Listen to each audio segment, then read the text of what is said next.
Okay, we are going to look at problem one of problem sheet 4, and this is the circuit. And what we have been asked to do is we've been asked to calculate VE, we've been asked to calculate VC, and we've been asked to calculate beta and alpha.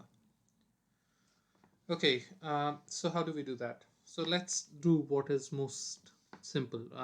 Okay, before that, we've also been given that VBE is equal to 0.7 volts, and we've been told that VB is 1 minus 1.5 volts. Okay, so let's start by calculating VE. Well, V is fairly straightforward, isn't it? If VB is 1.5 volts and VBE is 0.7, so what is V going to be?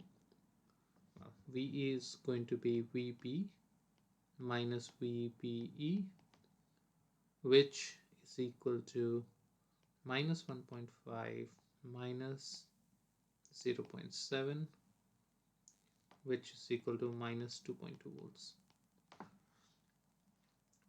Okay, now let's try to calculate beta. Now remember what beta is. Beta is equal to IC over IB, right? Now we don't know IC, and since we don't know VC as well, it might be difficult to calculate beta using this formula. But if you remember, beta plus 1 is IE over IB. And we can calculate IE, isn't it? How do we calculate IE? Just IE here. IE is basically the voltage across the two ends of this resistor divided by 10 kilo ohms.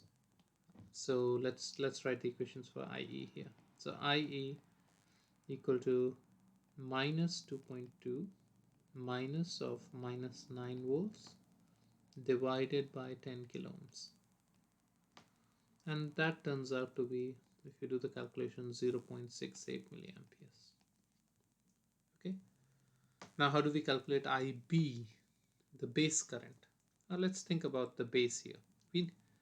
Now where is the current going to come from which goes into the base? Now the base current is this current, isn't it? IB.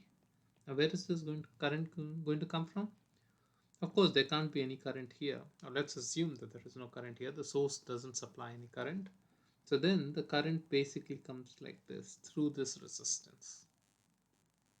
Okay, and therefore we can calculate IB because we know the voltage here, which is 0, and we know the voltage here, which is minus 1.5. So what's the current IB? So let's do the calculation here. So IB equal to 0 minus of minus 1.5 divided by 10 kilo ohms, which is equal to 0.15 milliamperes. Now we have IB and we have IE, so we should be able to calculate beta. And if you do the calculations, you should get 3.58, if I'm not mistaken. Let me just check. Okay, 3.53. Okay, so now we have beta. Now if you have beta, you can calculate IC, isn't it? This is IC. So you can calculate IC. So what is IC going to be? IC is equal to beta times IB, which is equal to 3.53 times 0.15 milliamperes, which is equal to 0.53 milliamperes.